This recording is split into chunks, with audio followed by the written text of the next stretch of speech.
다음으로 미국 정상회담 얘기로 넘어가겠습니다. An irreversible denuclearization of the Korea Peninsula is the only outcome that the United States will accept.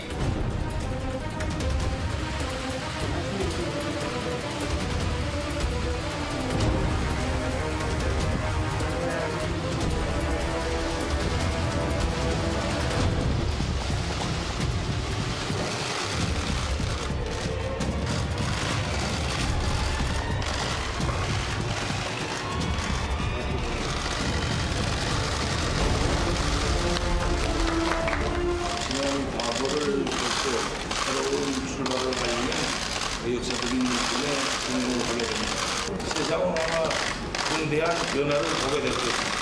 Signed today was a lot of things included. We didn't put it in the agreement because we didn't have time. They will. I think they will. I really believe that he will. I've gotten to, I mean, he's denuking the whole place, and he's going to start very quickly. I think he's going to start now. Going to get rid of their nuclear weapons. We never even discussed the other. They're going to get rid of their nuclear weapons, George. 전문가 세 분이 추가로 나오셨습니다. 강준영 한국외국어대 국제지역대학원 교수, 오경섭 통일연구원 연구위원, 고영환 전 국가안보전략연구원 부원장 나오셨습니다. 어서 오십시오. 안녕하십니까. 어제 미국 정상회담을 전체적으로 한번 좀 정리를 해보면 최영무 기자, 글쎄요, 저희가 그런 얘기 굉장히 많이 했었는데 돌발 행동, 돌발 변수 전혀 없었습니다. 네, 그렇습니다. 사실상 백악관에서 이 기자들에게 공개했던 그 일정표대로 거의 그대로 진행이 됐다라고 봐도 될 것 같은데요. 네. 그러니까 10시에 만났고요. 10시에 만나서 10시 15분경에 모두 발언을 마치고 단독 정상회담이 시작됐고요. 조금 차이가 있다면 45분 정도 단독 회담이 진행될 거라고 했는데 한 8분 정도 앞당겨진 거, 좀 빨리 끝난 거, 그 정도가 그 정도가 조금 달라진 점이었고, 그리고 나서 바로 확대 정상회담으로 이어졌고, 그게 1시간 반 이어질 것이다 했는데 1시간 40분 거의 뭐 대차 없이 진행이 됐습니다. 예. 그리고 나서 오찬까지 마무리가 잘 됐고요. 그리고 나서 오찬 이후에 서명하는 그 과정은 사실 예상에는 없었던 겁니다. 예, 그것만 공지가 안 됐던 일정이었고 그게 사이에 들어가긴 했지만 그 이후에 5시 기자회견 그리고 7시 좀 넘어서 이제 트럼프 대통령이 떠나는 대통령이 한 30분 정도 빨리 떠나기는 했습니다. 그러나 전체적으로 봤을 때는 백악관에서 공개한 일정과 크게 다르지 않은 거의 시나리오대로 갔다라고 봐야 될 것 같습니다. 그럼 강 교수님 그렇게 된 이유는 이 두 정상의 평소의 성격으로 우리가 그렇게 유추를 한 거였는데 그만큼 이 회담이 중요하고 진지하게 이루어졌다라고 봐야 되는 건가요? 기본적으로 상당히 많은 기대를 하지 않았습니까? 그런데 거기에 미국은 미국대로, 북한은 북한대로 결정적인 합의에는 이를 수 없었다는 거죠. 그러니까 1차적으로 요 정도 선에서 합의를 하고 그 이후를 바라보는 이런 시각으로 나간 게 아닌가. 그러니까 아주 많은 얘기들을 폼페이오도 왔다 갔다 하고 회담 전날까지 CVID가 아니면 안 된다 그러는데 막상 열어보니까 그 정도였단 말이죠. 그러니까 이미 전략적으로 트럼프 입장에서는 여러 가지 또 국내적 상황이 있지 않습니까? 그러니까 이번에 뭔가를 가지고 가야 된다라는 강박관념이 있었을 거고 북한은 그런 상황을 보고 김정은 입장에서는 요 정도까지로 일단 버티면서 가보자. 이러면서 이제 실무선에서 요 정도 이 선에서 얘기가 돼야 북미 회담이 이루어질 것 같다. 이런 정도의 묵계 내지는 합의가 이루어졌기 때문에 진지하고 이런 것들은 이미 뭐 다 짜여 있던 거니까 어제 돌발 사태가 안 일어난 거는 이미 올 때부터 그 정도 선에서 하기로 하고 왔다. 이제 이렇게 저는 보고 싶습니다. 알겠습니다. 그런데 우 의원님 지금 언론에서 지적하는 거는 공동 합의문에 보면은 거의 모든 국민들이 알고 있어요. CVID라고. V하고 I는 왜 빠졌냐는 거거든요. 예, 지금 이 합의문이 사실 기대치에 상당히 못 미치는 합의를 도출했습니다.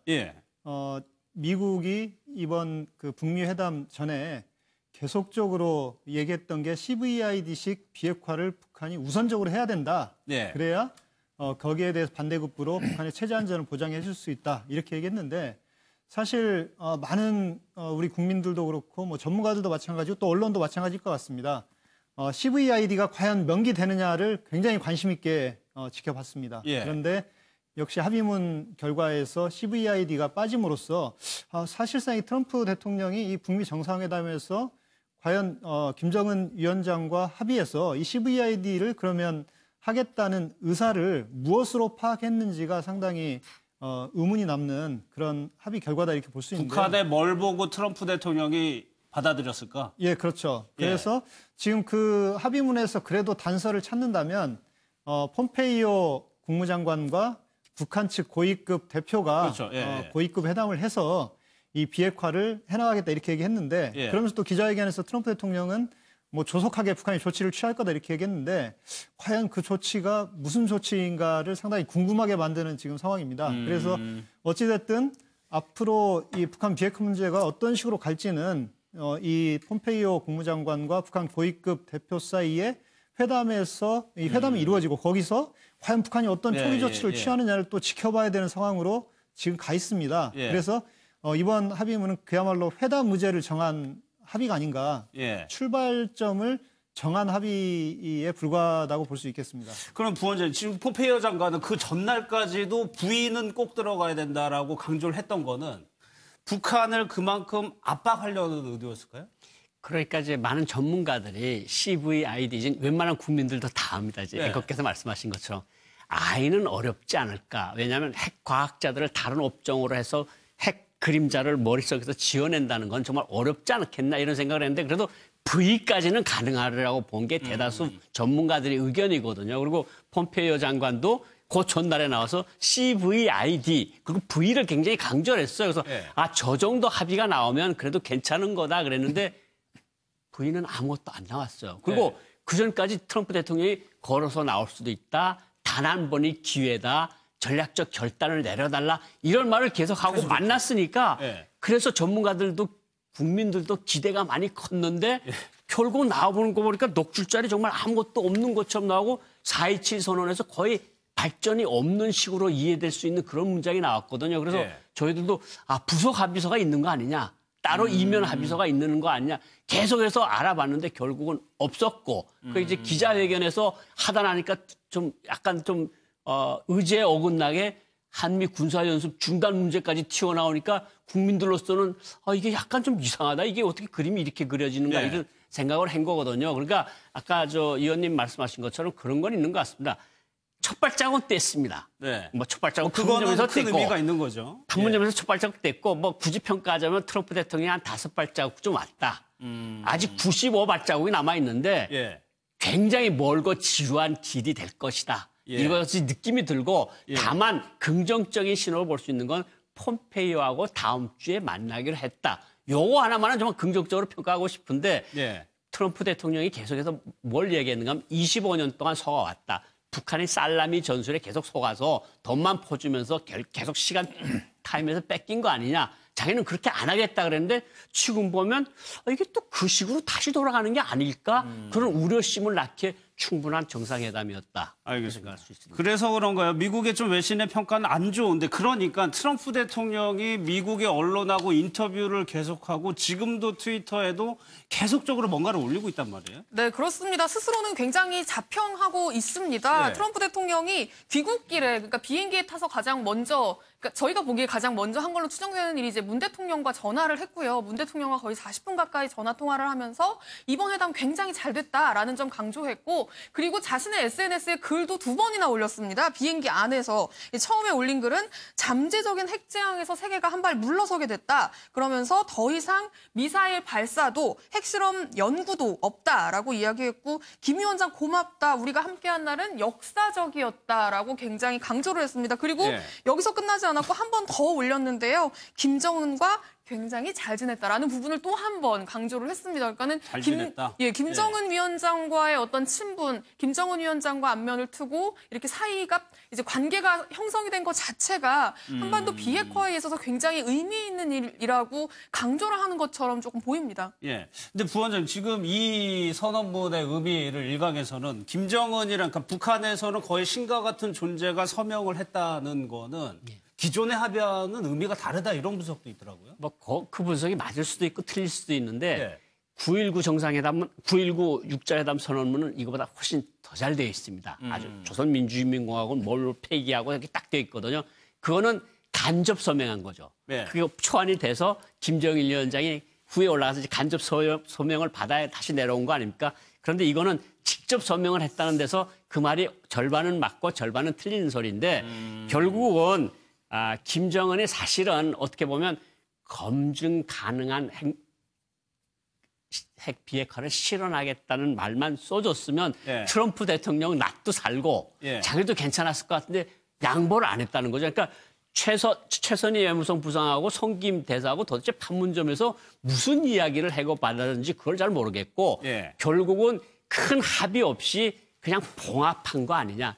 만나는 것에 만족하고 차후 회담으로 넘기는 거로 하는 것이 어떠냐. 이것이 미국 양측의 합의를 본 것이 아니냐. 이런 생각을 할 수도 있을 것 같습니다. 트럼프 대통령 입장, 트럼프 대통령이 미국 내에서 그렇게 입지가 탄탄하지 않거든요. 지지율이 높은 것도 아니고. 그래가지고 뭔가 좀 조바심이 있었던 것 아닐까라는 또 시선도 있었거든요. 그렇죠. 트럼프 대통령도 굉장히 마음이 급했죠. 지금 뭐 중간선거 11월 달에 앞두고 있고 또 중간선거 잘못되면 또 탄핵 또 여부가 또 지난 대선 때 여부가 있을 수 있고 또 차기 대선까지 또 염두에 둔다면은 그동안 이란하고 또 협정도 파기됐고 여러 가지 국내외적으로 좀 코너에 지금 몰려 있는 형편이라 뭔가 좀 조치를 좀 빨리 취할 필요도 있었던 거죠. 그래서 제가 보기엔 좀 서두른 측면도 있는 것 같은데 사실은 김정은도 트럼프가 회담 안 한다고 할 때 나온 것도 김정은은 사실 더 급하거든요. 경제 제재다, 무역 제재, 금융 제재까지 해서 피가 타고 살이 타는 그런 고통을 느껴서 나온 거거든요. 그래서 이번에 양쪽 다 급했는데 조금 내용이 나온 거 좀 허무하긴 한데 그 한마디로 하면은 이 신사협정이라고 저는 봅니다. 신사협정. 이 여태까지는 이 CVID 강제적인 완벽하고 검증 가능하고 불가역적인 핵벽이라면은 지금 신사협정. 그러니까 앞으로 CVID는 가되 우선 꺼낼 거 몇 개 좀 꺼내보자. 그래서 미사일 폭파하는데 그 발사대 그거 없애고 이쪽은 또 군사훈련 트럼프는 한미 군사훈련 없애고 하는 정도의 양쪽의 성의를 좀 표시한 다음에 그 다음에 본 협상으로 좀 들어가지 않겠느냐 하는데 어제 많은 기대를 한 입장에서는 굉장히 좀 어떻게 보면 이 허무하기 좀 짝이 없는 거죠. 과거 76년도에 무하마드 알리라고 레슬링 선수 이노키하고 이종 격투기 할 때 그 좀 허무한 게 있었거든요. 그러니까 이번에도 앞으로는 잘 되기는 좀 바라지만은 이번에 좀 남은 게 너무 없는데 성악설, 성선설로 보면은 과거 협의는 성악설 상대방이 나쁘니까 똑바로 해야 된다고 사사건 건했다면 이번에는 서로 양측 정상에 서로 믿고 어떻게 보면 좋은 면에서 보고서 아주 긍정적으로 스타트를 했다. 그래서 좀 나쁘게 보면은 뭐 첫 술에 배부리라 이런 얘기도 있지만 또 시작이 반이다 이런 얘기도 있으니까 우리는 긍정도 할 수 없고 부정도 할 수 없고 좀 지켜봐야 되지 않겠냐 이런 생각이 듭니다. 뭐 트럼프 대통령도 그 신뢰 부분을 강조를 했었죠. 그런데 좀 궁금한 게 이제 김정은 위원장이 트럼프 대통령은 끝나자마자 가버렸고 김정은 위원장은 어제 자정쯤이었나요? 호텔에 나서는 것까지는 됐는데 비행기가 뜨긴 떴어요. 네, 그렇습니다. 굉장히 예상보다 늦게 출발을 했습니다. 그러니까는 11시 20분쯤에 호텔을 나섰고요. 비행기가 출발한 시간은 12시 23분입니다. 그러니까 자정을 넘어서 출발을 했는데요. 이게 거의 동시에 10분 차이로 두 대가 동시에 출발을 했어요. 지금 중국의 고위급 전용기가 올 때는 한 대가 왔지만 갈 때는 두 대가 왔습니다. 이 두 대 중에 김정은 위원장이 어떤 비행기를 탔는지는 아무도 몰라요. 그런데 주의 깊게 봐야 될 건 이 두 대 중에 한 대는 바로 평양으로 갔지만 이 두 대 중에 한 대는 바로 평양 갔지만 나머지 한 대는 베이징을 베이징을 방문을 했거든요. 한 대는 북쪽으로 가고 한 대는 베이징으로 가고. 네, 베이징 갔다가 다시 평양 간 것도 아니에요. 그냥 베이징에 멈췄습니다. 그렇기 때문에 한 가지 추측해볼 수 있는 가능성은 김정은 위원장이 일단 바로 평양으로 바로 간 비행기를 타고 평양으로 바로 갔을 수가 있고요. 또 하나의 가능성은 이 베이징에서 내린 이 비행기를 타고 지금 현재 아직까지 베이징에 머무르고 있을 가능성. 이것도 지금 생각해볼 수가 있을 것 같습니다. 그래서 이 가능성을 바로 이제 김정은 위원장이 베이징에 도착해서 시진핑 주석과 만나는 어떤 가능성, 이건 또 굉장한 이벤트이기 때문에 기자들의 관심이 굉장했거든요. 그래서 베이징 현지에서의 취재도 굉장히 어제 이게 새벽 6시쯤에 도착을 했는데 굉장히 활발했는데 취재도 일단 김정은 위원장이 도착한 걸로는 좀 볼 수 없다는 얘기가 나오는 게 일단 김정은 위원장이 베이징 공항에 도착해서 어딘가로 이동을 했다면 예. 그 일대의 교통이 다 통제되고 이제 하는 어떤 의전. 저희가 봤었죠. 예, 그렇죠. 예. 이제 중국에 도착했을 때 기차가 도착했을 때도 심지어 다 막혔었잖아요. 근데 어떤 그런 징후들이 전혀 없었다고 합니다. 그렇기 때문에 김정은 위원장은 아마 바로 평양을 갔을 것 같고 예. 누군가가 이제 베이징에 내렸다면 이제 북한 고위층 누군가가 내려서 이제 중국에 뭔가 설명하는 어떤 그런 예. 과정일 수 있고 아니면 아예 애초에 베이징에서 싱가포르로 전용기 두 대가 출발할 때 아예 중국 고위급 관계자 누군가가 타고 있다가 예. 싱가포르에서 김정은 위원장이나 고위급 누군가, 북한의 고위급 누군가가 싱가포르에서 이야기를 다 마치고 그 비행기, 나머지 한 비행기를 타고 중국으로 돌아갔을 가능성. 예. 이렇게 지금 굉장히 여러 가지 변수들이 지금 나오고 있는, 여러 가지 가능성이 지금 나오고 있는 예. 상황입니다. 최현미 기자가 이렇게까지 분석을 하는 거는 중국에게 뭔가를 설명할 것이다라는 전제인데 그러면요 저희가 중국을 한번 좀 직접 연결해 보겠습니다. 중국 정법대 문희령 교수 좀 전화로 연결돼 있습니다. 안녕하십니까? 네, 안녕하십니까? 김정은 위원장이 중국을 갔느냐 안 갔느냐 아직까지 이곳에서는 확인이 안 되는데 중국 쪽의 언론이나 SNS 좀 분위기는 어떤가요? 중국 언론에서는 정식으로 거기에 대해서 확인하지 않고 있고요. 예. 저희들이 파악하고 있기로는 오늘 새벽 6시쯤에 중국에서 빌려줬던 전용기 한 대가 북경에 내리고요. 또 한 예. 대는 평양으로 갔는데요. 그 중국에 내린 북경에 내린 이른바 전용기 안에 고위급 인사가 타고 있었던 것으로 지금 이야기가 흘러나오고 있습니다. 근데 고위급 인사라는 게 어디 고위급 인사를 북한 측 고위급 인사를 이야기하는 건데요. 왜냐하면 내일 이제 폼페이오 미 국무장관이 중국을 방문하지 않습니까? 그래서 북미 정상회담에 대한 결과를 설명을 하게 되는데요. 예. 그 설명을 듣기 전에 북한 측에서부터 먼저 설명을 해야 되기 때문에 예. 아마 지금 여기 분위기로 봐서는 김영철 부위원장이 아마 그 비행기에 타고 와서 북한 측에 중국 측에 설명을 하는 거 아닌가 하는 예. 그런 관측들이 많습니다. 일단은 베이징으로 간 비행기에는 김영철 부위원장이 탄 거 아니냐 그렇게 이제 추정을 하고 계신다는 말씀. 그렇습니다. 예. 그리고 중국이요 이번에 미국 정상회담에 직접적으로 관여는 하진 않았지만 이번에 전용기를 내준 것만 보더라도 상당히 신경을 쓰고 있었다는 느낌은 좀 저희가 봤거든요. 그렇습니다. 그러니까 중국 언론의 보도를 좀 살펴볼 필요가 있는데요. 예. 중국 언론은 뭐라고 평가를 하냐면요. 두 가지를 지적을 하고 있습니다. 하나는 북한이 싱가포르 회담에 적극적으로 참여할 수 있도록 중국이 전력을 다해서 지지하고 있다는 것을 보여주는 사례다. 또 하나는 한반도에 대해서 중국이 갖고 있는 영향 행사를 예. 앞으로도 계속해서 적극적으로 행사할 것이라는 의지를 강력히 표명한 것이다. 이 두 가지를 강조를 하고 있거든요. 예. 그렇게 보면 중국 입장에서는 이번에 그 전용기를 임차해 준 게 여러 가지 정치적 의도와 목적을 가지고 해줬던 거 아닌가 하는 그런 분석들이 많습니다. 그러니까 영향력을 계속적으로 행사하겠다는 측면에서 전용기를 내어줬다라는 말씀이시죠? 그렇습니다. 네, 그렇게 중국 언론들이 보도를 하고 있습니다. 그러면요 이번 회담 결과에 대해서 중국 외교부는 일단 굉장히 좀 반색하는 논평을 냈던데 분위기는 어떻고 잘했다고 보는 겁니까 지금? 그렇습니다. 이번 회담은 굉장히 성공적으로 보는 건데요. 그래서 중국에서 평가는 크게 보면 세 가지입니다. 일단은 환영하고 지지한다는 겁니다. 예. 그러니까 북한과 미국이 동등한 입장에서 대화를 나눴다는 것 자체가 새로운 역사를 갖다 쓴 것이다. 그리고 무엇보다도 이른바 미국의 최고 지도자인 트럼프 대통령이 문서로 북한의 예. 안전 보장을 해줬다는 것은 가장 큰 성과다라고 지금 이야기를 하고 있어서 이제 환영하고 지지한다는 거고요. 예. 두 번째는 이러한 회담이 성사되기까지 중국의 역할이 지대했다. 이런 점을 강조를 하고 있고 또 앞으로 회담 성사 이후에도 예. 북미 공동 성명이 나온 이후에도 중국의 역할은 막강할 것이다. 예. 그러면서 두 가지를 들고 있는데요. 하나는 이제 한미 군사훈련 중단 얘기가 나오지 않습니까? 예. 그 군사훈련 북한의 안전보장의 이른바 일환으로 한미 군사훈련 중단이 나오는데 아마 미국 내 많은 강경파들과 미국 군부 그리고 또 한국 정부 입장을 고려하면 이거를 갖다가 계속 추진하기가 쉽지 않을 것이다. 이거를 성공시키려고 그러면 중국의 역할이 반드시 필요하다고 주장을 하고 있는 거고요. 또 하나는 이제 평화협정 체결 문제도 예. 중국을 트럼프 대통령이 특정을 했기 때문에 우리 중국이 평화협정 체결에 반드시 참여한다는 점을 이제 강조를 하면서 예. 이 평화협정이라는 것은 미 의회의 동의를 받지 않으면 안 되는데 그 미 의회의 동의를 받으려면 결국은 북한이 중국에 크게 의존하지 않을 수 없다 예. 하는 그 점을 강조를 하고 있습니다. 그래서 중국 역할로는 계속될 것이라는 것을 좀 주장을 하고 있는 거고요. 예. 세 번째로는 이제 대북 제재, 경제 제재를 해줘야 된다고 주장을 하고 있는 겁니다. 그렇죠. 예.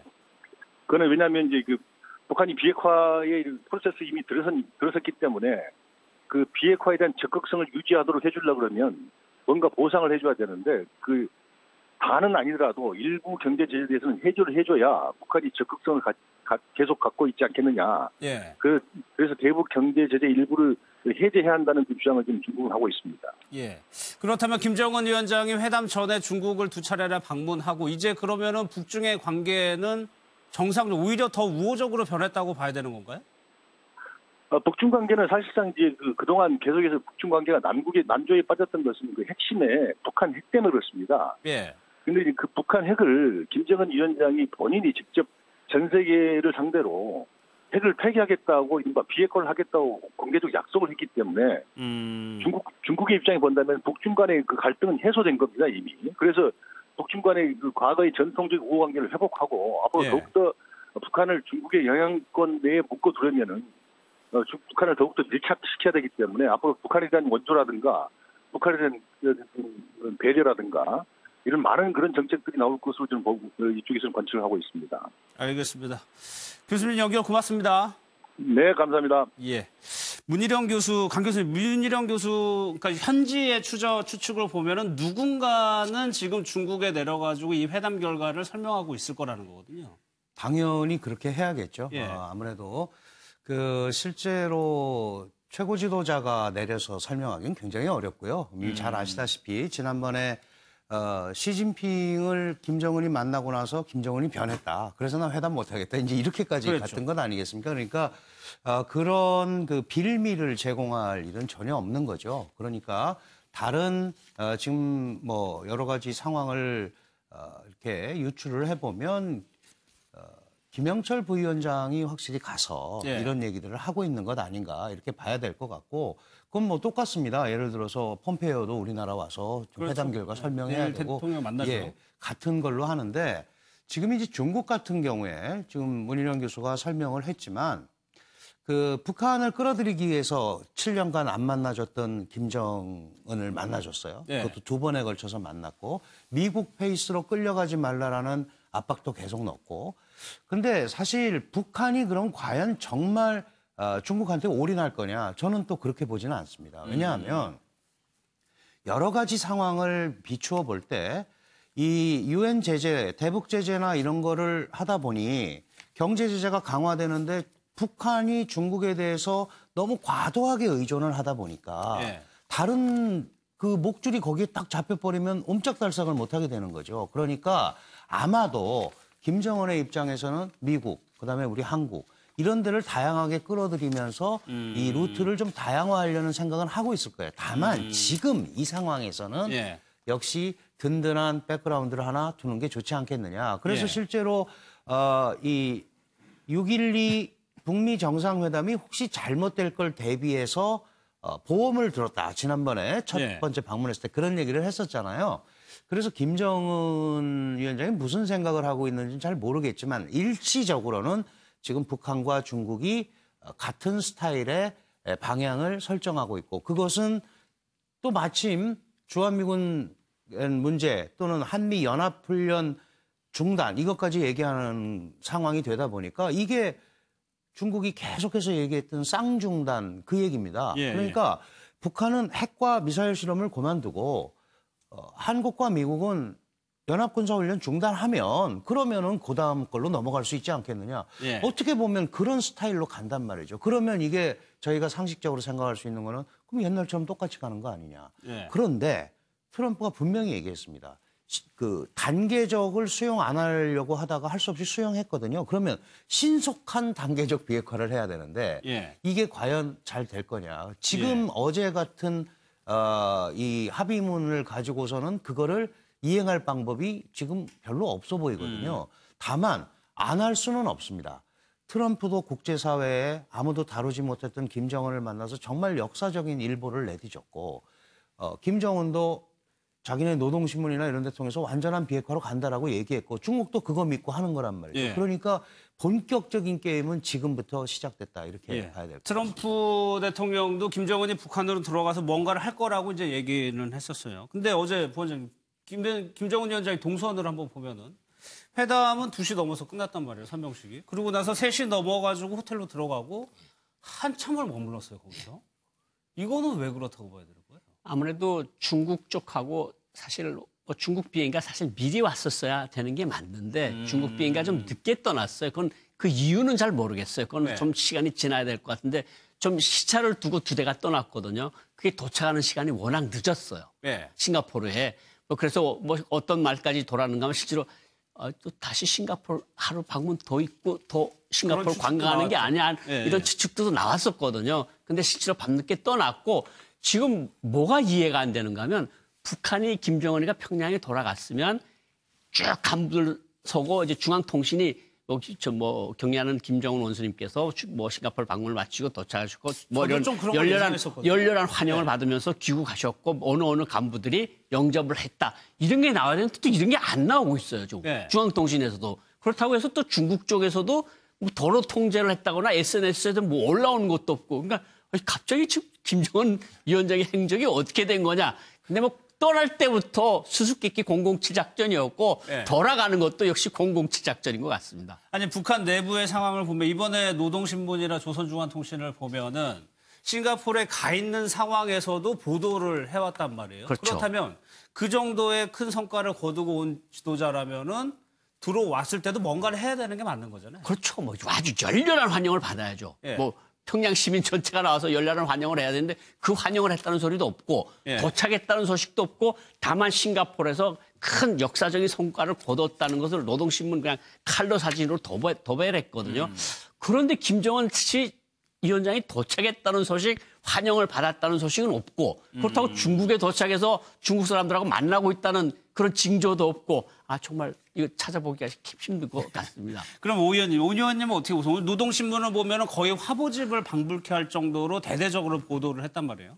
그러면 북한에서도 북한 주민들을 설득하는 작업이 필요한 거잖아요. 어떤 식으로 좀 해나갈 거라고 좀 예상을 하세요? 지금 그 북한으로서는 이번 북미 합의 결과가 현재 나와 있는 합의문만으로는 대단히 성공적인 합의라고 볼 수 있습니다. 예. 왜냐하면 지금 이번 이 4가지 조항 중에 앞에 3가지 조항이 중요한데요.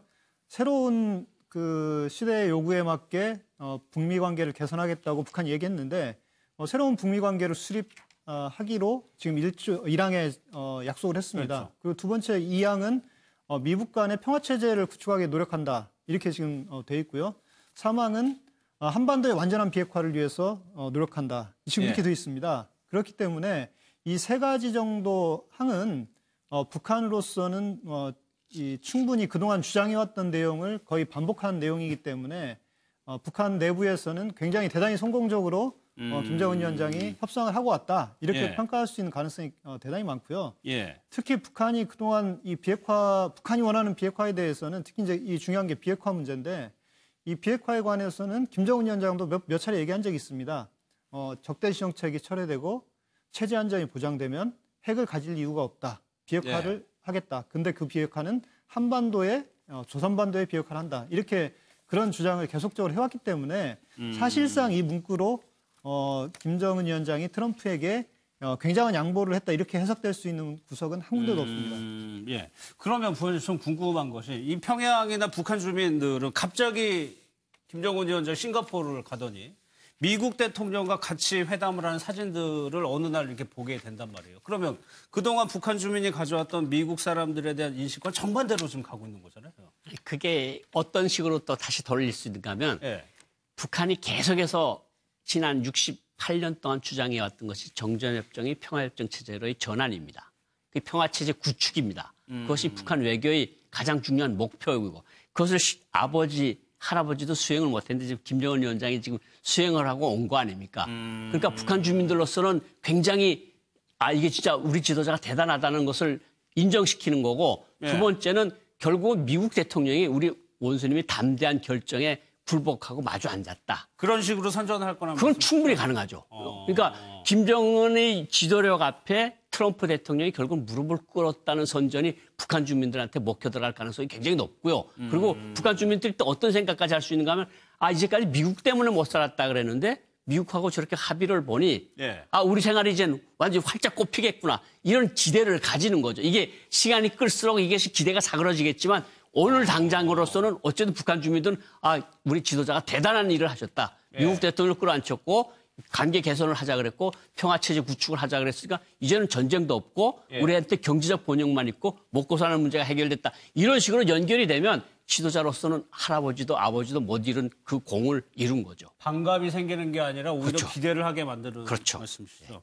김정은 위원장이 어쨌거나 이번 회담을 통해서 국제무대에 데뷔를 하게 된 건데 여러 가지 모습을 저희가 그렸었는데 실제로 볼 때는 처음에는 좀 긴장한 모습이 있었어요, 사실. 네, 그렇습니다. 저는 보자마자 약간 얼어있는 거 아닌가라는 좀 느낌이 들 정도로 표정이 좀 무표정하다고 해야 될까요? 좀 딱딱한 표정이었고요. 좀 트럼프 대통령과 악수하고 이 트럼프 대통령을 바라보는 어떤 그런 모습에서 좀 어색함이 시종일관 좀 느껴졌었습니다. 시청자분은 어떻게 보셨을지 모르겠는데요. 약간 이렇게 얼굴도 발그레해지는 모습도 좀 중간중간 보였고요. 그리고 이제 가장 이제 만나기 전에 좀 이제 사람들이 관심을 가졌던 게 키 차이 부분 있잖아요. 근데 사실 20cm 정도 차이가 난다고 해요. 이 김정은 위원장이 167이고 트럼프 대통령이 190이라고 하는데 그렇게 많이 차이가 나 보이지는 않았습니다. 그리고 김정은 위원장이 워낙에 이렇게 좀 덩치가 있어서 그런지 사실 트럼프 대통령과 같이 서 있어도 이 덩치 부분에서는 좀 밀리지 않는 분위기가 좀 보였는데요. 일각에서는 김정은 위원장이 키 높이 구두를 신은 게 아니냐 뭐 이런 이야기도 나오고 있다고는 하는데 뭐 실제로 제가 좀 과거 기사를 찾아봤더니 김정일 위원장, 당시 아버지였던 김정일 위원장이 미국 그 울브라이트 미국 국무장관, 당시 국무장관이 방북했을 때 그때 만났을 때 이제 좀 키 차이가 날까 봐 키 높이 구두를 그때 신었었다라는 얘기도 있더라고요. 그러니까 북한에 키 높이 구두가 있기는 있는 것 같습니다. 이번에 김정은 위원장이 신었는지 안 신었는지는 모르겠는데 이번에도 좀 구두가 좀 달라졌다는 거죠, 뒷굽이. 조금 이게 비교까지 지금 돼 있네요. 문재인 대통령을 만났을 때와 지금 어제 트럼프 대통령 만났을 때 신발이 좀 다르게 보이기는 한데 어쨌든 둘 사이의 키 차이가 뭐 많이 나서 앉은 사진만 찍을 것이다. 뭐 이런 어떤 우려는 거의 뭐 이제 전혀 없었고 사실 뭐 굉장히 대등한 관계에서 대등하게 보이는 어떤 모습으로 정상회담이 진행이 됐습니다. 그리고 뭐 산책하면서 좀 여유 있는 모습도 보였고 자연스럽게 스킨십도 하긴 했는데 저는 어쨌든 끝날 때까지 좀 시종일관 김정은 위원장이 긴장하고 좀 어색해하지 않았나라는 어떤 그런 좀 느낌을 받았습니다. 근데 부원장님 저렇게 신발까지 신경을 쓸까요? 김정일 위원장 때 실제 우리 외교부에서 스위스에 나가서 키높이 구두를 제작을 해서 가져왔거든요. 아, 그래요? 김정일 위원장 키높이 구두가 뒷굽이 6cm에서 7cm짜리를 제작을 해서 가져왔고 그 후에 이제 평양 구두 공장에서 따로 만들기 시작했거든요. 지금 김정은 위원장이 판문점 신발하고 다른 점은 우선 이 굽이 차이가 생기고 안에 깔창을 깐 것 같은 느낌이 분명히 있잖아요. 그러니까 이게 발목을 감싸는 부분이 굉장히 길잖아요. 그러니까 한 7cm 정도는 커진 것 같고 그러니까 원래는 20cm 폭 이상이라 그랬는데 많이 좀 줄어들었어요, 키 차이가. 그러니까 저런 것도 굉장히 신경을 많이 쓰는 부분이죠. 사실 북한으로서는 김정일 위원장이 왜 최은희 배우를 만났을 때 나보고 사람들이 난쟁이 똥자루라고 이야기를 합니다. 그렇게 자기가 이야기를 했다는 거 아닙니까? 그러니까 그때도 원래는 구두를 신어서 원래 구두 색깔하고 바지 색깔하고 항상 김정일 위원장은 맞춰서 어디까지가 구두고 어디까지가 양복인지 바지인지 모를 정도로 그렇게 꼭 신고 다녔거든요. 그러니까 키에 굉장히 민감한 건 사실입니다. 실제로도 그렇군요. 그래서 그럴까 준비를 굉장히 많이 했다는 얘기인데 트럼프 대통령이 굉장히 똑똑하다고 평가를 했어요. 네, 그동안에는 뭐 로켓맨이니 여러 가지 뭐 비난을 많이 했는데 이번에는 굉장히 똑똑하고 훌륭한 협상가라고 김정일 위원장 앞에서 얘기하니까 김정일 위원장이 쑥스러운 듯이 이렇게 안경 만지면서 통역을 듣고 웃었다고 그래요. 뭐 칭찬은 고래도 춤춘다고 하는데 뭐 자기 칭찬 들고 기분 나쁜 사람 있겠습니다만은 앞으로 이번에 김정은 위원장이 보면 키높이 구두 신고 인민복 입고 그렇게 그 눈도 트럼프랑 봤을 때 위로 안 쳐다보잖아요. 트럼프 키는 20cm 차이 나도 자기 시선을 똑바로 위로 쳐다보지 않거든요. 올려다보진 않죠. 똑바로 그냥 트럼프 가슴만 보지. 그러니까 김정은도 자기 자존심, 이 오기 이걸 굉장히 지켰다고 봐야죠. 그러니까 키는 20cm 적고 나이도 38살 적지만 몸무게까지 포함하면 내가 절대 지지 않는다. 뭐 이런 어떻게 보면은 그 자존심, 오기 뭐 이런 것도 상당히 있는데 지금까지는 트럼프가 이제 칭찬도 해주고 영리하고 여러 가지 했는데 이제 앞으로는 이제 진실의 문에 다가설 때 그때 이제 서로 가진 거를 진짜 카드 큰 거를 꺼내놓을 때 그때까지 이렇게 좋은 분위기 이렇게 계속 갈 수 있을지 그게 어떻게 보면은 지금 CVID나 여러 가지 어려운 문제는 이제 자꾸 뒤로 어려운 숙제는 자꾸 뒤로 밀어놨거든요. 쉬운 문제부터 풀어놨거든요. 그 진짜 진실의 문에 갔을 때 그때 지금 우리가 어떻게 하느냐 뭐 이런 게 이번에 큰 관건이다. 완샷에 해결한다고 그랬는데 그거는 이번에 물 건너간 거죠. 단계적으로 가는데 그게 어떻게 보면 경제 제재 문제야 해제랑 더불어서 어떻게 해결하느냐 관건인 것 같습니다. 그러니까 고현 윤 대표님 말씀대로 이번이 첫 회담이라고 백악관은 이미 밝혔어요. 그럼 이후에 계속적으로 회담을 대화를 하기 위해서는 상대방을 약간 지켜 세워주는 전략을 썼을 수도 있을 것 같거든요. 네, 충분히 그럴 수 있습니다. 그럴 개연성이 있습니다. 지금 트럼프 대통령과 미 국무부가 일정한 시점에서 한 번 협상으로 해결되기 어렵다는 생각을 한 것 같습니다. 그래서 트럼프 대통령이 회담을 취소하겠다고 얘기하고 다시 북한이 사과하면서 회담을 하고 싶다는 의사를 표현했고 그리고 그 회담을 수용한 순간부터 미국 측에서는 북한하고 이 단번에 만나서 이 문제를 해결하기는 어렵다는 현실적 판단을 한 것 같고요. 그래서 이번 정상회담을 출발점으로 해서 이 김정은 위원장을 미국으로 초청하고 그리고 트럼프 대통령이 평양을 방문하는 이런 과정까지 염두에 두면서 앞으로 문제를 차근차근 해결하겠다는 생각을 한 것 같은데 문제는 이제 앞으로 결국은 이런 수순대로 원만하게 이게 진행이 되려면 북한이 비핵화 초기 조치를 어찌됐든 실행을 해야 됩니다. 그러면 북한이 가장 우선적으로 지금 실행할 수 있는 게 IAEA 사찰단을 또는 미국의 사찰단이 들어가서 북한의 핵시설을 들여다볼 수 있어야 됩니다. 그리고 그걸 동결하고 그걸 검증하는 이런 상황으로 가야 되는데 그것까지는 아마 순조롭게 갈 수 있는데 문제는 거기서 의심되는 시설에 대해서 미국이 더 들여다보자고 할 때 과연 북한이 그걸 수용할 수 있느냐 이런 문제가 이제 부딪힐 거고요. 그리고 또 하나는 미국이 계속적으로 얘기하는 게 핵무기하고 핵물질을 우선적으로 폐기해라. 그래야 북한이 비핵화 의지를 가지고 있는지를 우리가 확인할 수 있는 거 아니냐 이렇게 계속 해왔기 때문에 거기에 대한 요구를 반드시 할 겁니다. 그러면 어느 순간에는 핵무기와 핵물질을 폐기해서 반출해야 되는데 과연 그게 순조롭게 갈 수 있느냐 하는 문제가 앞으로 이제 우리가 이번 이 정상회담을 기점으로 이런 게 순조롭게 가면 양국 간 정상회담도 교차해서 원만하게 진행될 수 있고요. 이런 게 잘 안 되고 뜻대로 안 되면 트럼프 대통령이 6개월에 내가 속았다는 걸 알 수도 있다 이렇게 얘기했기 때문에 속았다고 생각하면 다시 원점으로 돌아갈 겁니다. 알겠습니다.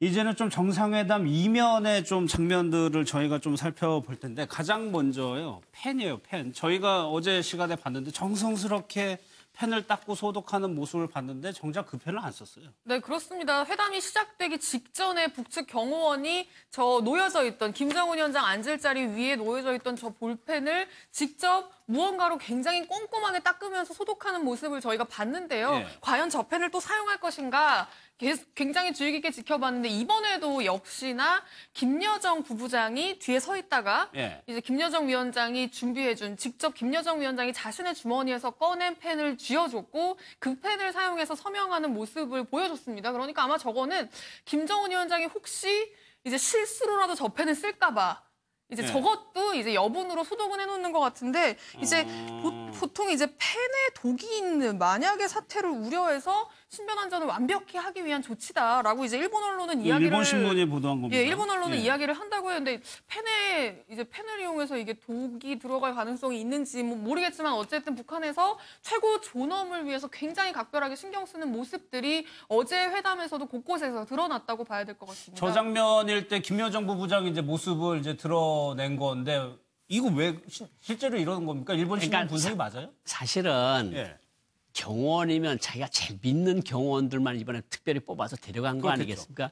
그 경호원이 소독을 하고 깨끗이 닦아놓은 만년필도 쓰지 않고 친동생이 준 만년필을 썼다는 거는 결국은 믿을 사람은 내 친동생밖에 없다는 분석이 분명히 가능합니다. 그러니까 저걸 미국 경호원이 닦았으면 이해가 되는데 북한이 데려온 경호원이 김정은 경호원이 다 닦고 소독까지 한 만년필을 놨는데 그걸 안 쓰고 김여정 제1부부장이 준 만년필을 가지고 사인을 했단 말이죠. 그러면 정말 김정은이 지금 심리 상태에서 정말 내가 조선민주주의에서 유일하게 믿을 수 있는 사람은 김여정밖에 없다. 이런 추론이 분명히 가능해 보입니다. 그런 것이 김정은 위원장 때 강화된 걸까요? 아니면 전의 지도자들도 똑같이 그렇게 행동한 거예요? 아니, 전에 김정일 위원장 때 보면 외국 국가 수반들이랑 평양에 왔을 때도 이렇게 사는 거 보면 경호원이 아니면 책임부관이 써주 이렇게 닦고 이런 것들을 썼거든요. 저거는 김경희 제 당주안의 비서 김정일 위원장이 있을 때 김경희 비서가 저런 건 안 했거든요. 근데 이번에는 정말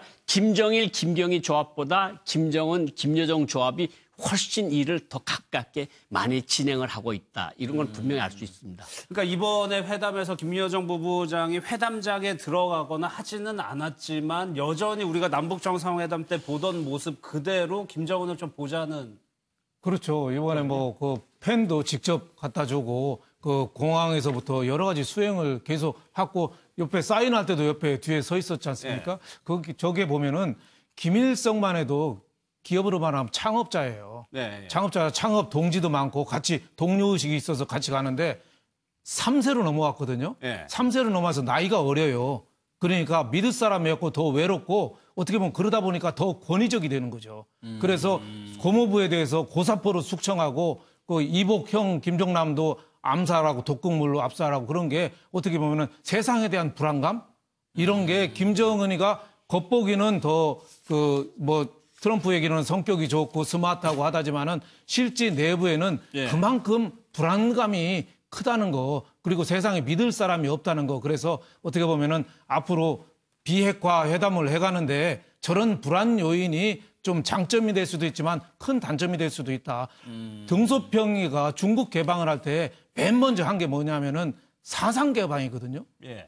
북한도 개방하려면 사상 개방을 해야 돼요. 그러면 자기 권력이 무너지는 것도 감수할 수 있을 정도로 밀고 나가야 되는데 과연 과거에 했던 거라든지 김일성부터 자기 한 거에 대한 비판이라든가 이런 거를 허용할 수 있을까요? 그런 면에서 볼 때는 김정은의 저런 만년필 하나 딴 것도 동생이 준 걸 닦을 정도면은 앞으로 저는 비핵화 회담이 순탄하기는 참 어렵다 이렇게 봅니다. 알겠습니다. 또 여성들이 강 교수님 이번에 북한의 회담 실무진들을 보면은 유독 여성들이 많은데 최선희 부상이야 저희가 몇 번 봤고 김성애 실장이라는 인물도 조금 등장을 했더라고요. 네. 그 이번에 아주 지금 화면에 나옵니다만은 여걸들의 활약이 대단한 것 같아요. 이 실제로 책사 역할을 하고 미국으로 가서 이 사전에 트럼프 진영과 만나서 얘기도 하고 아마 상당 부분 그 내부적인 논의라든지 이런 전개에 있어서 역할을 많이 한 게 아닌가 이렇게 볼 수 있고요. 실제로 통일전선부라는 게 굉장히 중요한 부서지 않습니까? 이 사회주의 정당, 레닌주의 정당 모델을 택하고 있는 어쨌든 북한도 그렇고 중국도 그렇고 이 통일전선부가 그런 역할을 하는데 매우 주도적인 역할을 하는데 거기에 핵심 실장을 하고 있으니까 상당한 권위와 이걸 그 실무 능력을 부여받고 움직이는 게 아닌가 이렇게 볼 수 있을 것 같고요. 또 이번에 뭐 우리한테도 이미 아주 익숙하게 알려져 있는 현송월 단장이 뭐 우리 관현악단 단장 이렇게 알려져 있지만 사실은 선전선동부 부부장이란 말이죠. 그러면은 결국은 북한의 어떤 정치적인 선전 뭐 이런 부분에 대한 핵심 역할을 하는 사람인 거죠. 그 모란봉 악단을 데리고 북한의 북경 공연을 가서도 문제가 생기자 그냥 돌아왔단 말이죠. 그럴 정도의 파워도 가지고 있는 그런 사람 아닌가 이렇게 본다면 상당히 나름대로 또 여성들을 앞세워서 움직이는 그런 북한식 어떤 특징을 일부 좀 보여주는 게 아닌가. 뭐 자세히 제가 북한 내부 사정은 모르겠습니다만은 그런 형태의 어떤 흐름들을 가져간다 이렇게 봐야 될 것 같습니다. 선전성동부의 직함도 맡고 있기 때문에 그래가지고 현송월 단장 아니 원래 그 평창올림픽 판문점 선언까지 이제 평양에 3명의 여걸이 있다. 예. 이설주, 김여정, 현성월. 예. 근데 이번엔 5명이 여걸이 됐어요. 저 이제 최선희 부상이 나타났고, 그다음에 김성애라고 하는 게 이제 통일전선부 직속보다는 조국평화통일위원회 정책실장이거든요. 저 사람. 근데 사실 통전부나 통전부에 저 사람보다 유능한 사람들이 훨씬 많아요. 근데 저렇게 보면 김정은 위원장이 여성들을 어떻게 보면 정치적 야욕도 없고 이제 그냥 충실하는 측면에서 남자보다는 충실도가 훨씬 높다고 판단하고 있는 게 아니냐 이런 생각이 드는데 사실 김성애라고 하는 저 사람은 남북회담에 여러 번 나왔지만 그렇게 두뇌가 뛰어난 사람으로 알려진 사람은 아니거든요. 근데 판문점 때도 김성애 부장을 데리고 왔었고 정책실장 이번에 저기 왜 갔을까 할 정도로 갔는데 어쨌든 김영철 통전부장을 아마 어쨌든 옆에서 보좌하는 임무를 했고 앞으로 이것이 또 제5차 남북 정상회담으로 이어질 수 있을 것 같은데 이제 가는 것 같은데 현성월 단장이 간 거는 사실은 그런 추측이 있었어요. 5찬이나 만찬할 때 분위기를 좋게 하기 위해서 예술 공연을 하기 위해서 현성월 단장을 데려간 것이 아니냐. 그랬는데 결국은 현성월 단장이 아무것도 안 하고 돌아갔어요. 좀 현성월 단장이 싱가포르에서 뭘 하고 있었을지 참 되게 궁금해지는 그런 측면이 있는데 어쨌든 현성월 단장은 어쨌든 버스에서만 나타나는 걸로 그렇게 사진만 찍혔지 실질적으로 나타난 것은 없었습니다. 부원장님도 제대로 좀 짐작이 가는 부분이 없어요? 네, 전혀 없습니다. 그냥 오찬 만찬에 혹시 김정은 위원장이 트럼프 대통령하고 잘 되면 트럼프 대통령 앞에서 뭐 미국 노래 아주 유명한 뭐 캘리포니아 드림이든가 뭐 이런 것을 불러주려고 데려왔을 것 같은데 그런 것이 없고 그냥 끝나니까 그냥 돌아간 것이 아니냐. 그러니까 의원님 또 하나의 추측이 이제 미국이 정상화를 하게 되면 소프트 외교 측면에서 뭔가 역할을 할 거다라는 추측도 있었지만 그 정도까지 이번 회담이 나간 것 같지는 또 않아 보이거든요. 현재 지금 알려진 걸로는 거기까지 나간 것 같지는 않습니다. 그런데 어찌됐든 미국 관계가 개선해 나가려면 문화 교류나 이런 건 상당히 부드럽게 이 민간 차원에서 할 수 있는 교류이기 때문에 아마 그런 교류들을 북한 쪽도 원할 가능성이 있고요. 미국에서도 그런 방문 교환이나 이런 건 충분히 원할 수 있다고 봅니다. 그런데 이제 어찌됐든 이번에 그 북한 쪽에서 이 상당히 여성들이 이 외교 무대 전면에 지금 등장하고 있는데 북한 최고 지도부들을 보면 사실 그 고위층의 과거에는 그 김경희 그러니까 김정일 시대에 김정일의 여동생이었던 김경희를 제외하고는 거의 의미 있는 역할을 하는 여성들이 없었습니다. 그만큼 북한 이 관료사회도 남성 우위의 사회입니다. 그런데 지금 이 김정은 시대에 들어와서 이 외교 무대 전면에 지금 여성들이 계속 두각을 드러내고 있는데 저건 아마 김여정과의 관계에도 상당히 영향을 미치고 있는 것으로 생각이 되고요. 김여정의 역할이? 그럴 것 같습니다. 그러니까 선전선동부에 김여정이 있었고 그 관련해서 여러 가지 협의를 할 때 여성 그 관료들 지금 두각을 나타내는 그 사람들과 긴밀하게 어떤 협의를 해온 게 아닌가 이런 생각이 좀 한편으로 들고요.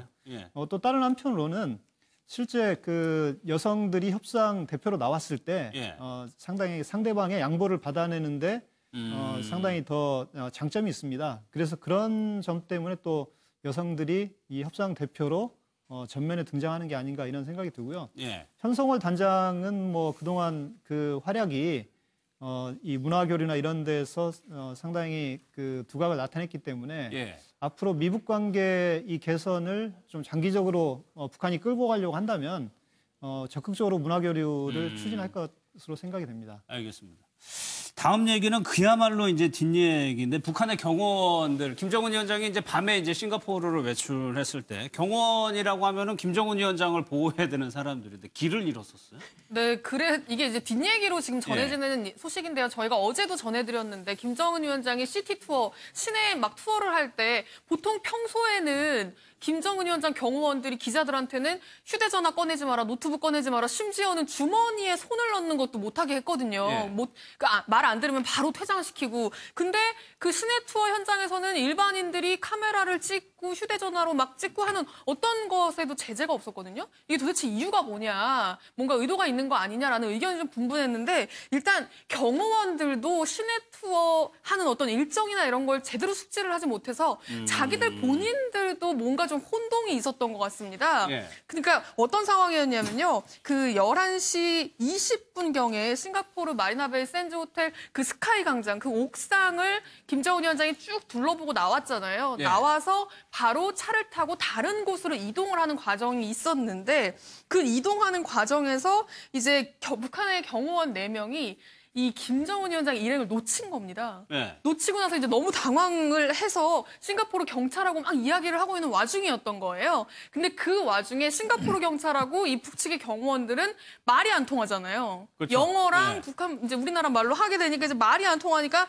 실랑이만 계속 버리고 있는 상황이었는데 그때 이제 우리나라의 한 취재 기자가 그 모습을 보고 있었던 거예요. 예. 그랬더니 이제 북측의 경호원이 아마 기자인 줄은 몰랐던 것 같습니다. 그냥 일반인인 줄 알고 알면 그렇게 안 했겠죠. 네, 통역 좀 해달라고. 우리가 지금 빨리 가야 된다. 이 경찰한테 얘기 좀 해달라라고 하니까 이제 이 기자가 남측의 취재 기자가 그럼 어디로 가야 되는 거냐? 호텔로 데려다 달라고 얘기하면 되는 거냐라고 했더니 이제 말끝을 계속 흐리고 어쨌든 빨리 원수님 계신 곳으로 우리 빨리 당장 가야 된다고 좀 전해달라라고 계속 하니까 이제 이 기자가 아니 목적지를 얘기를 해야 글로 데려다 달라고 얘기를 하지. 그렇죠. 정확하게 목적지를 얘기해라라고 했더니 그때서야 이제 조심스럽게 주위를 살핀 뒤에 목소리를 낮추고 사실은 원수님이 지금 어디 계신지 우리가 모른다라고 예. 얘기를 했다는 겁니다. 그러니까 근접 경호하는 경호원들도 이날 시내 투어에서 김정은 위원장이 몇 시에 어디 가고 몇 시에 어디 가고 어디 순으로 이동을 하고 하는 걸 전혀 모르는 상황에서 인파가 몰리고 하는 어떤 그런 와중에 김정은 위원장, 정작 자신이 경호해야 될 김정은 위원장을 놓치는 예. 그런 해프닝까지 벌어졌다고 하는데요. 그러니까 이 경호원들이 이 물어본 통역을 부탁한 이 한국 기자가 기자인 줄 몰랐다는 걸 좀 명확하게 알 수 있는 게 뭐냐면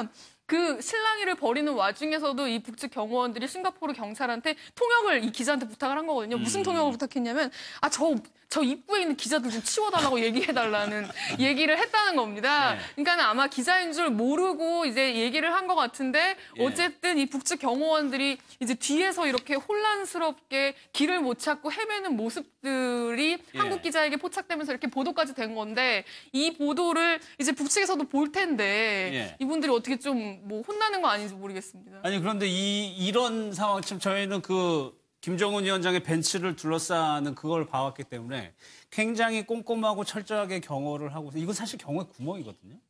그 사실 김정은 위원장은 두말 할 거 없고 김일성 시대 때 제일 마지막으로 나갔던 3세계가 1975년도 알제리 같은 게 끝입니다. 외국의 관계. 외국의 관계. 예. 이제까지 통제가 비교적 가능한 동권 나라만 다녔거든요. 근데 싱가포르 가서 3천 명의 기자단이 있는데 가서 지금 처음 하다 나니까 말도 모르고 원수님은 어디 가신지 알 수도 없고 그러니까 지금 당황해서 땀을 얼마 흘리고 속으로 얼마 안타깝겠습니까? 그러니까 저 아무 사람이나 붙잡고 통역 좀 해달라고 그러는 거 보면 저 북한 경호도 이번에 경호원들 가서 아마 자비판 많이 하겠죠. 정말 우리가 많이 정말 잘못했다 그럴 것 같은데 예. 어쨌든 이번에 그 김정은 위원장이 옮길 때 그 동선을 극히 일부만 알려줬다는 거거든요.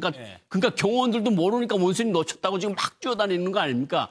저런 거 보면 아직 북한이 정상국가로 가려면 저런 것들부터 좀 차곡차곡 좀 배워나가는 일들이 필요할 것 같습니다. 북한 내부에서 경호할 때와 싱가포르라는 자유국가에 와서 경호를 할 때 이게 천지 차이가 될 수밖에 없는 거잖아요. 그렇죠. 북한은 통제된 사회다 보니까 매뉴얼에 있는 대로는 잘하는 거예요. 그대로 탁탁 하면 되는데 사전에 통제되니까 저렇게 싱가포르라는 게 뭐 정치 체제는 좀 독재성이 강하지만 완전히 자유주의 아닙니까? 완전히 시장 경제고 거기에다가 그 자기 모시는 그 지도자가 없어졌을 때는 그 위기 관리 대응 매뉴얼이 없는 거죠. 그러니까 어떻게 보면 거의 뭐 혼이 빠지지 않았을까. 통신 시설도 갖춰지지 않았죠. 그렇죠. 또 말도 뭐 영어가 제대로 된다고 볼 수는 없잖아요. 싱가포르라는 게 얼굴은 동양인인데 저희가 어떻게 보면 이 소프트웨어는 다 서양이거든요. 저희가 영어가 주로 통하는 데 아닙니까? 말레이시아도 하지만은 그런 데 가서 어떻게 보면은 절해 고도에 있는 것처럼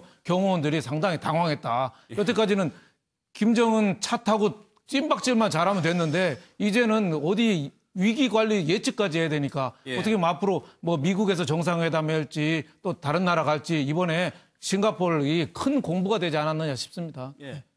뭐 완전히 이제 가면 처음에 할 때 이제 영어 공부부터 다시 시킬 것 같아요.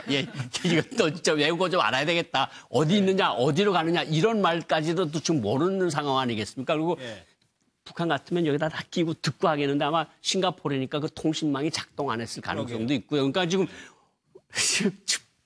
경호해야 할 대상을 놓쳤으니까 얼마나 많은 식은땀을 흘리겠습니까? 그러니까 그냥 동양 같은 사람한테 가서 한국 기자한테 가서 저거 좀 키워달라, 저 기자들 이렇게 말할 정도면 얼마나 혼비백산했댔는지를 알 수가 있는 거죠. 알겠습니다. 또 이번 회담에서 또 주목을 받은 인물이 데니스 로드먼이라는 농구 선수였는데 그 영상도 한번 보겠습니다. I tried to do that to Obama, and Obama didn't even give me the time of day. I asked him, I said, I have something to say from North Korea. He just brushed me off.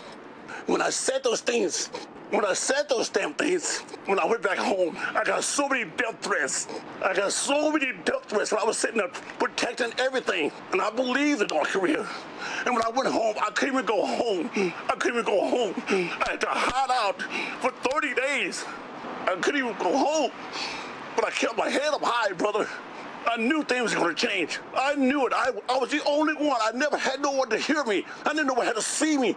But I took those bullets. I took all that. I took everything. Everyone came at me, and I'm still standing. And today is a great day for everybody. Singapore, Tokyo, China, everything. It's a great day.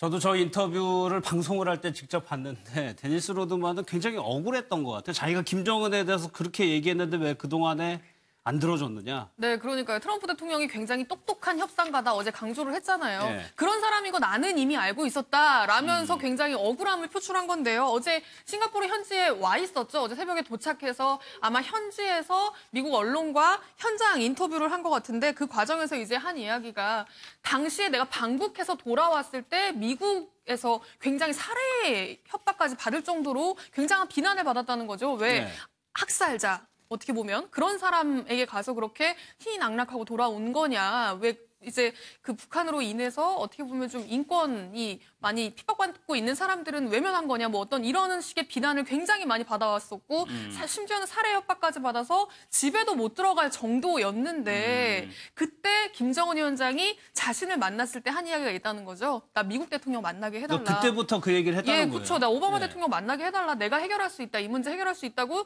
이제 주선해달라고 이야기를 했어서 자신이 오바마 대통령에게 그런 이야기를 하고 싶었는데 거절당했다라면서 굉장히 나는 너무 억울하다. 나는 오늘 같은 날이 언젠가는 올 줄 알았고 트럼프 대통령이 지금 하고 있는 얘기 내가 무슨 얘기인지 다 이해가 가고 나는 다 알고 있었다. 이런 날이 올 줄 알았다라면서 지금 눈물까지 흘리는 모습입니다. 그런데 어제 새벽에 전격적으로 싱가포르에 도착했을 때만 해도 사실 어떤 회담에서 뭔가 역할을 하지 않을까. 하다못해 김정은 위원장과 만나는 모습이라도 좀 연출되지 않을까. 어떤 그런 시나리오가 있었기 때문에 싱가포르에 온 게 아닌가라고 좀 그런 기대도 있었는데 사실 어떤 역할도 하지 않고 지금 아직 뭐 머무르고 있는지 돌아갔는지는 모르겠지만 어쨌든 로드먼과 관련된 어떤 이벤트는 열리지 않았습니다. 근데 강 교수님 저는 로드먼의 얘기 중에 그 얘기가 조금 지금에 와 보니까 다시 5년 전부터 김정은은 미국 대통령을 만나고 싶어 했다. 그러면은 그 기간 동안 뭔가를 계속 준비해 왔다는 얘기가 되는 거거든요. 지금 사실 우리 최 기자님 말씀하셨지만 데니스 로드맨이 아무 역할이 없다 그러는데 사실 저게 역할이죠. 미국은 안 만나줬지만 북한은 매우 갈망하고 있었고 내가 그 역할을 하기를 원했고 그런데 안 이루어졌다. 그런데 그게 오늘 이렇게 왔다. 이거니까 저는 그 자체로 그게 사실 어디 전직 농구 선수가 김정은하고 친하다는 이유만으로 뭐 정상회담에 배석을 할 수도 없는 일이고 저런 것들이 저는 역할이라고 봅니다. 그거는 당연히 사실은 북한이 당신들 왜 핵을 개발하느냐라고 했을 때 명확하게 얘기를 하니까 북미 회담이 이루어졌잖아요. 우리는 미국의 적대시 정책과 체제 안전 보장을 얻기 위해서 우리는 핵을 개발해서 우리를 지키는 거다라는 게 북한의 입장이니까 그래서 북한과 미국 간에 얘기를 하는 거고 그렇다면 결국은 북한 입장에서도 그 개발한 핵을 가지고 미국과 딜을 해서 최대한 얻어내는 것이 목표고 최종적으로. 그렇다면은 미국과 얘기를 해야 되는데 그런 기회가 안 왔었다. 그런데 이번에 이제 그 기회가 온 거죠. 물론 어떻게 될지는 모르지만 문재인 대통령의 문재인 정부의 노력에 의해서 우여곡절 끝에 진짜 성사가 됐단 말이죠. 그 합의문이나 이런 것들은 어떻게 이거를 우리가 해석해야 되느냐 말이 많지만 일단 만났고 이거를 어떤 형태로든 간에 긍정적인 방향으로 이끌어가는데 우리가 조금 노력을 해서 지켜보자. 그리고 그거를 지원하자 이런 생각을 한다면 지금 예를 들어서 로드맨도 이제 북한이 만나는 거다. 그 얘기를 하는 겁니다. 그리고 중국한테도 그 얘기를 하는 거고 그러니까 다 같이 이렇게 가자라는 의미니까 그 정도 그걸로 저는 로드맨의 역할이 충분히 부여됐다라고 생각을 합니다. 그러네요. 알겠습니다. 또 하나요. 어제요. 트럼프 대통령이 김정은 위원장에게 무언가 영상을 보여줬다면서 기자회견 전에 틀었습니다. 그 영상을 좀 한번 먼저 보겠습니다. 70억 인구가 지구에 살고 있습니다. 현재 살아있는 사람들 가운데 오직 소수의 사람들만이 영속적인 자취를 남기게 됩니다. 새로운 이야기, 새로운 출발, 평화. 두 사람, 두 지도자, 하나의 운명. 역사의 특별한 순간에 대한 이야기. 다시는 되풀이되지 않을 단 한 번의 기회가 왔을 때 그 사람은 무엇을 선택할까요? 결과는 두 가지밖에 없습니다. 하나는 후퇴하는 것.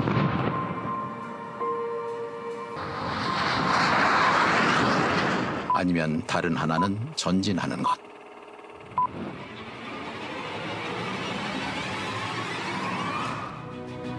이것이 현실이 될까요? 역사를 바꿀 수 있을까요? 세계는 그 변화를 품에 안을까요? 이 역사적 순간이 언제 시작될까요? 이 지도자는 조국의 개변을 선택할까요? 그래서 새로운 세계의 성원이 될까요? 조국 인민들의 영웅이 될까요? 번영과 훌륭한 삶과 아니면 심각한 고립. 어떤 길을 선택할까요? 도널드 트럼프 대통령과 김정은 위원장이 역사를 개조하는 회담을 합니다. 태양 속에 빛나는 하나의 순간, 하나의 선택. 이것이 현실이 될까요? 미래는 아직 쓰여지지 않았습니다. 영상의 핵심적인 내용을 보여드렸는데 백악관이 의뢰해서 제작을 한 영상입니다. 여기에 대해서 부원장님, 트럼프 대통령이 이렇게 얘기했어요. 김정은 위원장이 아주 좋아하는 듯했다. 그렇게 받아들였을까요? 발언이나 단어들도요. 북한식 표현들을 갖다 썼습니다. 여기서 개변이라는 말을 안 쓰거든요.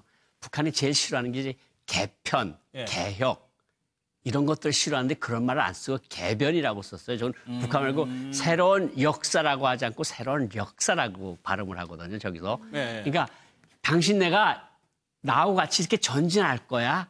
아니면 나 없이 이렇게 뒤로 갈 거야? 하는 가장 명백한 메시지를 담은 거거든요. 그러니까 백악관이 굉장히 신경을 써서 만든 메시지고 저걸 김정은 위원장이 받고 좋아했다는 설이 들리고 있고 그리고 저 기자회견 전에 저걸 틀은 거 아니겠습니까? 그러니까 트럼프 대통령은 저것만 가지고도 성과라고 생각했을 가능성이 충분히 있어요. 저걸 보고 김정은 위원장이 끄떡거리는 거 보고 1분이면 안다면서요. 이렇게 만나면. 그러니까 저거 보고도 저거 표정 보고도 저 사람은 나하고 신뢰를 쌓으면서 갈 수 있을 거야. 이런 생각을 했을지도 모를 것 같습니다. 그러니까 그 전에 폼페이오 장관이 김현철 부위원장 보고 뉴욕의 스카이라인 보여주는 사진도 보셨잖아요. 그렇죠. 거기에 거의 일맥상통하는 거거든요. 그렇죠. 계속해서 번영을 택할 것이냐 아니면 후퇴하고 고립하고 굶주림을 택할 것이냐. 지금 선택의 순간이다. 선택을 하라. 이런 계속 간접적인 메시지를 계속 주는 거죠. 그러니까 당신 내보고 이거 하라는 게 아니고 자, 두 길이 있는데 어느 길을 가실래요? 이것이 지금 백악관이 보여주려고 하는 그런 그림인 건 같습니다. 또 하나 이것도 당근이라고 할 수도 있겠는데 트럼프 대통령의 부동산 개발로 이제 불을 축적을 했는데 원산 갈마지구를 부동산 관점에서 생각해보라고 조언을 해줬다는 거거든요. 그렇죠. 예. 김정은 위원장도 지난번에 왜 갈마지구 원산 이쪽을 마식령 스키장하고 다시 개발하는데 트럼프 대통령이 좀 참여 좀 해달라 이렇게 했잖아요. 트럼프 대통령 거래 기술이라는 책을 보면 일종의 자서전이거든요.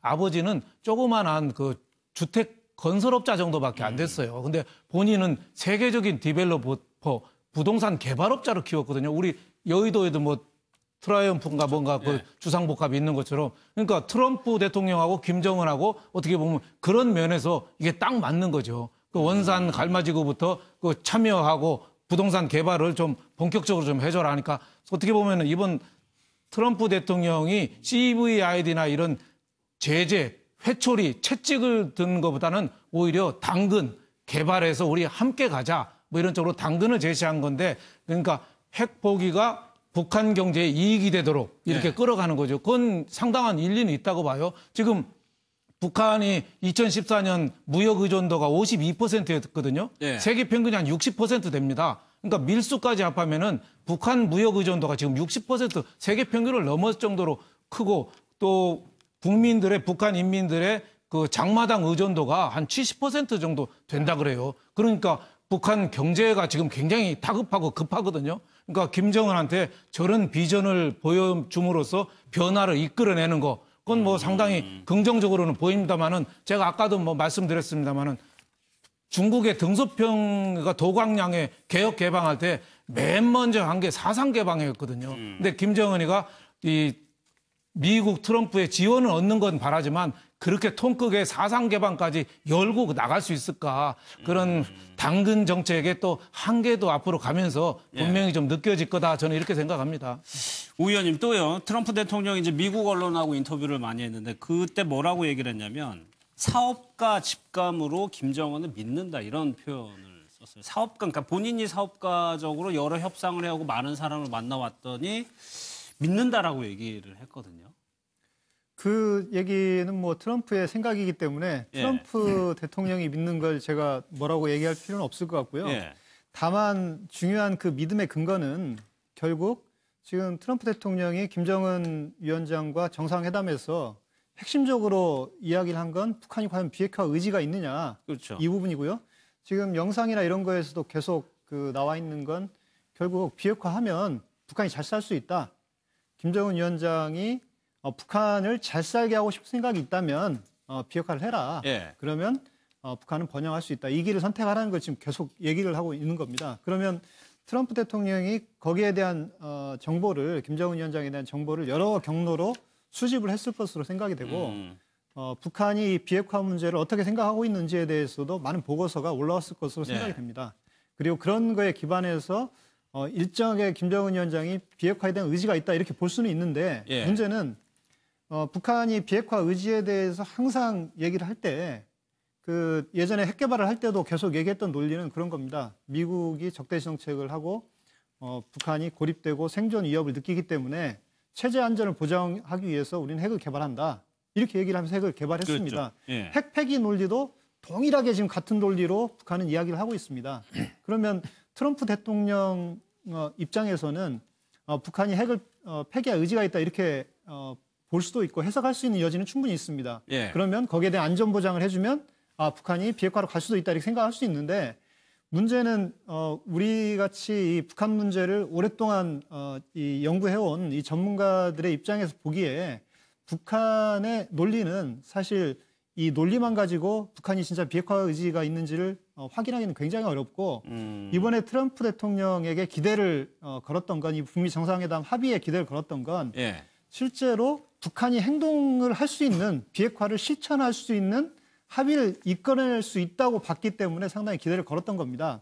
그래서 트럼프 대통령의 그 말이 입증이 되려면 이 김정은 위원장이 비핵화할 것으로 본인이 판단한 이 생각이 입증이 되려면 결국은 앞으로 있을 이 후속 회담에서 북한의 선제적인 어떤 초기 조치들, 그러니까 비핵화를 우리가 이게 비핵화를 북한이 실행하는구나 생각할 수 있는 조치들이 이제 뒤따라주면 트럼프 대통령이 김정은 위원장을 정확하게 평가했다.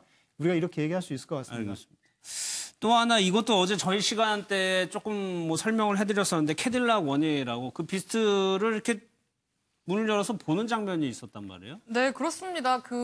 이제 오찬을 마치고 이제 잠깐 한 1분간 산책을 하고 산책하는 과정에서 호텔 입구로 나와서는 저 트럼프 대통령의 전용차까지 김정은 위원장과 같이 가고 심지어 문을 열어서 내부를 보여주는 건지 아니면 타라고 권유를 하는 건지 이제 소리가 들리지 않아서 잘 모르겠지만 어쨌든 그런 장면이 연출이 됐는데요. 예. 저 상황을 두고도 아마 저 때는 근접 촬영하는 기자들이 없었던 것 같습니다. 그래서 저 상황이 어떤 상황인지 지금 이제 전 세계에 있는 기자들에게 정확하게 설명이 되지 않고 있는 상황인데요. 일단 아마 오는 길에 전용 차량 이야기를 하다가 딱 마침 차가 있으니까 예. 한번 뭐 볼래 하고 이제 구경을 시켜줬다라는 어떤 이야기도 있고 이제 하나는 또 어딘가로 이동을 예. 해야 되는데 같이 타고 이동을 하자라고 제안을 했는데 김정은 위원장이 거부한 게 아니냐라는 어떤 그 두 가지 추측이 있는데요. 저 캐딜락 1이라는 차량이 무게만 뭐 8톤, 9톤에 달한다고 합니다. 그리고 아까 문이 그냥 쓱 열렸잖아요. 저게 예. 열쇠 구멍이 없는 차래요. 그래서 그렇죠. 경호원이 아니면 문을 열 수조차 없다고 합니다. 그리고 이 창문도 내려가지 않는 문이고 뭐 굉장히 이 경호에 있어서는 엄청나게 공을 들인 차라고 하는데 그냥 자랑한 건지 아니면 태워주려고 한 건지 아직까지 지금 미스테리합니다. 네. 트럼프 대통령 이런 것도 나는 있어 이렇게 해서 보여요. 아니 그러니까 뭐 가장 중요한 건 두 가지 가능성은 예. 김정은 위원장이 오다가 차가 좋네 나이스 카. 먼저 언급을 했어요. 나이스 카. 그러니까 한번 볼래요? 예. 그랬을 수 있고 또 흔히 남자들이 좋은 차 사면 또 보여주고 싶어 하잖아요. 봐봐, 내 차가 어떤데. 그러니까 그렇죠. 내 차 한번 볼래? 하고 문을 열어줄 수 있을 두 가지 가능성이 있는데 일단 타보라고 한 것까지는 같아요. 그러니까 김정은 위원장이 가다가 훔칫하거든요. 그러니까 차에 대한 이야기는 분명히 남자들 속에서 흔히 이야기가 있죠. 많이 있으니까 뭐 김정은 위원장이 나이스 카라고 먼저 얘기하는 건지 아니면 트럼프 대통령이 한번 볼래요, 내 차? 근데 자기 차를 또 보여준다는 건 그만큼 또 신뢰가 있는 걸 수도 있고 신뢰를 보여주려고 하는 행동일 수도 있거든요. 그러니까 저곳에서 많은 외교적 제스처를 우리가 볼 수 있을 것 같습니다. 알겠습니다. 최현미 기자 마지막으로 짧게 볼턴을 만나는 장면을 좀 북한이 보도를 했는데 그걸 좀 정리해 볼까요? 일단 볼턴 미국 백악관 국가안보보좌관이 사실 이번 회담에 참석하는 것만으로도 굉장히 눈길을 끌었습니다. 왜냐하면 굉장히 강도 높게 북한을 압박했던 사람이기 때문에 이 자리에 나오겠느냐를 가지고도 좀 설왕설래가 있었는데 어쨌든 확대회담에 배석을 하면서 존재감을 과시를 했고요. 그런데 그 이후에 보여줬던 어떤 태도 같은 게 김정은 위원장을 향해서 굉장히 어떤 이렇게 뭔가 좀 이렇게 김정은 위원장 압박하는 어떤 저희 뉴스 빅5는 여기서 마무리를 하도록 하겠습니다. 시청해주신 여러분 고맙습니다.